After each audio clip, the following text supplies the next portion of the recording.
Assalamualaikum. Kembali lagi dengan saya Latifah Khairani. Dan kali ini saya akan menjelaskan tentang konsentrasi larutan. Larutan adalah campuran homogen atau yang sama antara dua zat atau lebih. Contoh, pada larutan gula, campurannya adalah air tambah gula. Air berperan sebagai pelarut dan gula sebagai zat terlarut. Biasanya zat terlarut adalah yang lebih sedikit daripada yang pelarut. Maka disebut juga dengan larutan gula, bukan air gula. Antara zat terlarut dan pelarut nantinya akan memberikan pengaruh yang besar terhadap konsentrasi larutan. Karena dapat menunjukkan kepekatan suatu larutan yang didapatkan melalui perbandingan jumlah zat terlarut dan zat pelarut. Maka digunakanlah besaran yang disebut dengan konsentrasi larutan. Jika zat terlarut pada suatu larutan semakin banyak, maka konsentrasi larutan tersebut akan menjadi lebih tinggi, atau biasa juga disebut dengan larutan pekat. Begitu pula sebaliknya. Jika jumlah zat terlarut di dalam larutan itu kecil, maka larutan itu disebut larutan encer.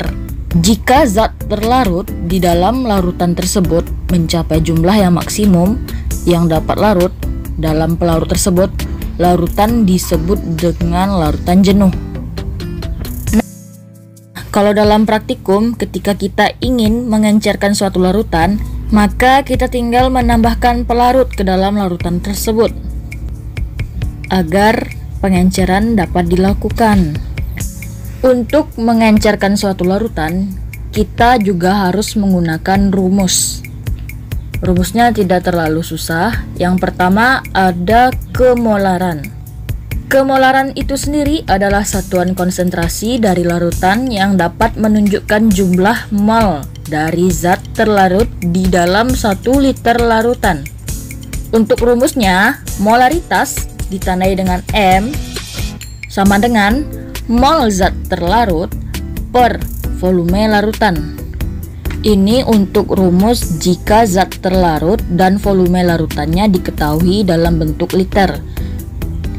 Jika di dalam soal yang diketahui adalah mmol dan mililiter, kita bisa menggunakan rumus mmol zat terlarut per volume larutan dengan satuan mililiter. Rumus kedua yang bisa digunakan adalah massa zat terlarut yang dinyatakan dengan gram per mr zat terlarut dikali 1000 per volume larutan yang dinyatakan dengan satuan mililiter. Rumus yang kedua ini digunakan jika di dalam soal diketahui massa volume larutan. Yang kedua, molalitas.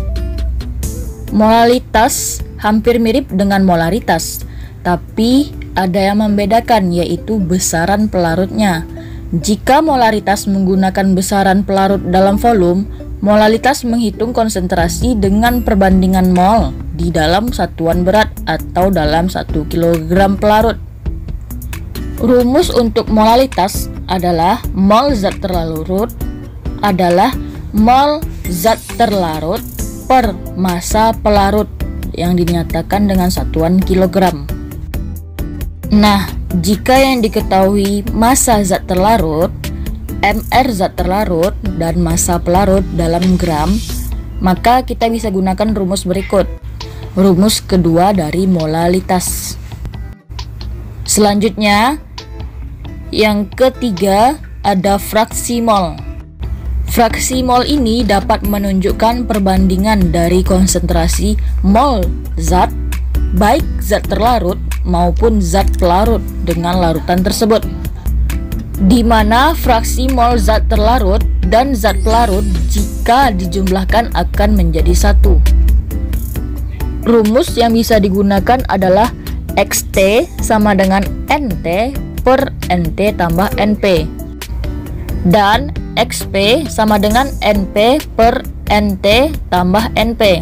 XP dijumlahkan sama dengan 1, di mana XT adalah fraksi mol zat terlarut, NT adalah mol zat terlarut, XP fraksi mol zat pelarut, dan NP mol zat terlarut. Yang keempat ada persen massa. Persen massa ini biasanya untuk menunjukkan presentasi massa di mana ada yang membandingkan massa suatu zat terlarut dengan 100 gram larutannya, atau biasanya disebut dengan persen massa per massa, dan membandingkan massa suatu zat terlarut dengan volume larutan tersebut. Persen massa per massa biasanya digunakan untuk mencari kandungan zat terlarut di dalam larutan yang berasal dari fase padat. Rumusnya adalah persen zat terlarut sama dengan massa zat terlarut per massa larutan dikali 100%, atau persen zat pelarut sama dengan massa zat pelarut per massa larutan kali 100%. Untuk mendapatkan persen massa per volume, kita juga dapat menggunakan rumus persen M per V zat terlarut sama dengan massa terlarut per volume larutan kali 100%. Nah, saya punya beberapa contoh untuk konsentrasi larutan. Contoh pertama, terdapat 20 ml larutan HCl pekat dengan massa jenis 1,2 gram per mililiter. Jika kadar HCl dalam larutan tersebut sebesar 40%, tentukan massa HCl. Kita masuk dengan cara menjawabnya. Sebelum kita menentukan massa HCl, maka kita harus mencari massa larutan HCl dengan persamaan massa larutan sama dengan volume larutan kali massa jenis larutan.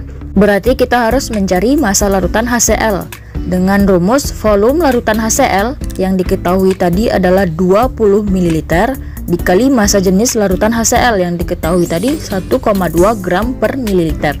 Dengan hasilnya 24 gram. Nah, selanjutnya kita akan menentukan massa HCl yang di dalam larutan sebesar 40%. Langsung saja kita masuk ke rumus. Massa HCl sama dengan 40% dikali 24 dengan hasil 9,6 gram. Sekian dari saya, lebih dan kurangnya mohon maaf. Dan assalamualaikum warahmatullahi wabarakatuh.